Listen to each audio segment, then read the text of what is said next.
ఆదికాండము 26:12. ఇస్సాకు ఆ దేశమందున్నవాడై విత్తనం వేసి ఆ సంవత్సరము 100 ఫలం పొందెను. మీలో ఎంతమంది 100 ఫలించాలనుకుంటున్నారు? ఎస్, 100 ఫలం మీకు ఉండాలని నేను ఆశపడుతున్నాను. లైఫ్ చేంజింగ్ చర్చకు వచ్చే వారందరూ కూడా 100 ఫలించేవారుగా ఉందురుగాక. హల్లెలూయా.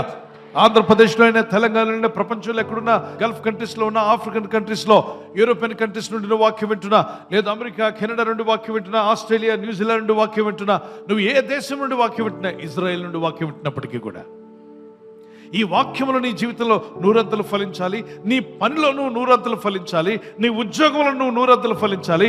ఆత్మీయంగా ఫలిస్తూ అన్ని రంగాల్లో ఫలించేవారుగా ఉందురుగా యేసు నామములో.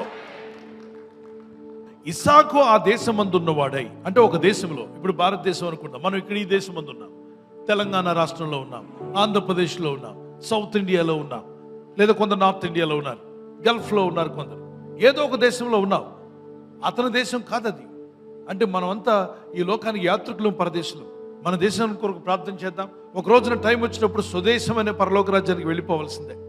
అయితే ఇక్కడ 100 ఫలించడానికి ఒక్క రోజులోనే ఫలించాడా, అంచెలంచెలుగా ఫలించాడా? అతన్ని దేవుడు గొప్పవాడుగా చేశాడట. మీరు హైదరాబాద్లో కావచ్చు, విజయవాడలో, విశాఖపట్నంలో, ఆంధ్రప్రదేశ్లో, తెలంగాణలో, ప్రపంచ దేశాల్లో మీరున్న దగ్గర ఒక గొప్పవాళ్ళుగా అవ్వాలి. 10 మందికి నేను ఆశీర్వాదంగా మారాలి, సంఘానికి, పరిచర్లకు ఆశీర్వాదంగా ఉండాలని ఆశ ఉన్న వాళ్ళ చేతుల పైకి ఎత్తండి. నా దేవుడు అలా మిమ్మల్ని చేయునుగాక, మీరు ఆశీర్వాదకరంగా ఉందురుగాక. అలా ఉండాలంటే అతన్ని ఏమయ్యాడు చూద్దాం. 26:12-13 చూద్దాం. 26:13. అతడు మిక్కిలి గొప్పవాడకు వరకు క్రమక్రమముగా అభివృద్ధి పొందుచూ వచ్చాను. మిక్కిలి గొప్పవాడయ్యాడు. మిక్కిలి గొప్పవాడు అయ్యేంత వరకు ఎలా అభివృద్ధి పొందినట? క్రమక్రమముగా. చేయి తీసుకోండి. ఎలాంటి అభివృద్ధి ఇస్తాడు దేవుడు? ఒక మెట్టు ఎక్కండి, ఇంకో మెట్టు, క్రమక్రమంగా అనండి, ఇంకో మెట్టు, ఇంకో మెట్టు, ఇంకో మెట్టు. ఏదో చిన్న తేడా వచ్చింది, ఒక మెట్టు జారండి, కింద పడ్డారా, వరుసగా కిందకు వచ్చేసారా, ఒక మెట్టు పడ్డారా, ఇంకేదో తేడా వచ్చింది, ఇంకో మెట్టు జారండి, ప్రభువా క్షమించమని అడగండి. ఈ మధ్య కొంచెం గర్వం ఎక్కువైంది, అహంకారం ఎక్కువైంది ప్రభా. నువ్వు అభివృద్ధి పరుస్తుంటే అంత నా తెలివి, నా జ్ఞానం అనుకున్నాను ప్రభా. వంకర బుద్ధి తీసేయి ప్రభా, నన్ను ఇంకా అభివృద్ధి పరచు ప్రభా. ఇప్పుడు మెట్లు ఎక్కిస్తాడు. 1 2 3 4 5. ఏదైనా తేడా వస్తే ప్రార్థన చేస్తే పూర్తిగా కిందకు వచ్చి పడ్డారా, ఒక మెట్టే జారారా, ఇంకా జ్ఞానం పెరిగి భద్రత పెరిగి ప్రభా జారిపోకుండా అనండి గట్టిగా, నన్ను నిలబెట్టుదేవా. ఇంకా ఎక్కిస్తాడా, తగ్గిస్తాడా? అలా కాకుండా సాతాని చెప్పులు తిట్టి అనండి, చెయ్యి పుస్తుంది పండు ఒకసారి. ఏది కావాలి మీకు? క్రమక్రమంగానో ఒకేసారి హఠాత్తుగానే? క్రమక్రమంగా వచ్చింది ఎప్పటికీ నిన్ను విడిచిపెట్టిపోదు. యేసు ప్రభువు 9 మాసాలు తల్లి గర్భంలో, అంటే కన్యమరి గర్భంలో ఉన్న తర్వాత ఆయన కుమారుడిగా బయటకు వచ్చారు. దేవుని బిడ్డలారా, వివాహం అయినట్టే మాకు పిల్లలు పుట్టారు, అది కరెక్ట్ కాదు. 9 మాసాలు ఉంటాయి. దేవుని పద్ధతులు ఉన్నాయి. దేవుని పద్ధతిని పాటించాలి మనం కూడా. కొన్నిసార్లు దేవుని పద్ధతులు అంటే ఏంటో అనుకుంటున్నాను. ఇతను విత్తనం వేశాక ఫలం ఇచ్చాడా, విత్తనం వేయకముందు ఫలం ఇచ్చాడా దేవుడు?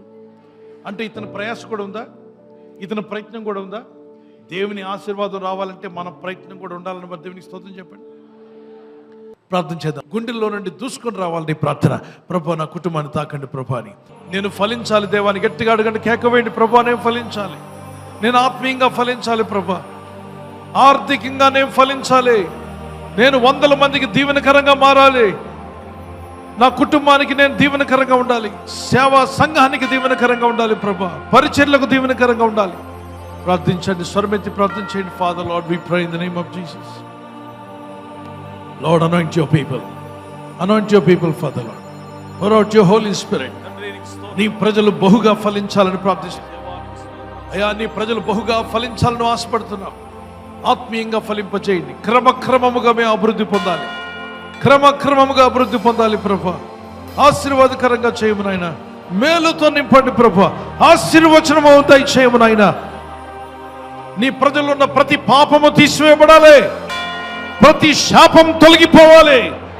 నిరుత్సాహం నుండి విడుదల ఇవ్వండి, డిప్రెషన్ నుండి విడిపించండి. వేదనలో నీ ప్రజలకు సహాయం దయచేయండి. కృంగిపోయిన వారిని లేవనెత్తండి ప్రభు. ఏ ఇంట్లో అయితే దుఃఖం ఆవరించిందో ఆ దుఃఖం సంతోషంగా మారిపోవాలి, సంతోషంగా మారిపోవాలి. ఈ రాత్రి నెమ్మదితో పండుకొని సురక్షితంగా కాపాడబడినట్లుగా నీ అగ్ని కంచి వేసి మమ్మల్ని కాపాడండి. మీ చిత్తములో కొనసాగే కృప మా అందరికీ దయచేయమని యేసుక్రీస్తు ప్రశస్త నామములో మీరందరికీ చక్కని నిద్ర దయచేసి తెల్లవారు లేచి కృపను మాకిమ్మని క్రీస్తు యేసు నామములో అడిగి వేడుకుంటున్నామా పరలోకపు తండ్రి. ఆమేన్, ఆమేన్. ఈ వాగ్దానాన్ని మీతోనే ఉంచుకోకుండా లైక్ చేయండి, షేర్ చేయండి. అనేకులు ఈ యొక్క ఛానల్ సబ్స్క్రైబ్ చేసుకోమని తెలియపరచండి. సబ్స్క్రైబ్ చేయని వారు కూడా సబ్స్క్రైబ్ చేయండి. Good night. God bless you.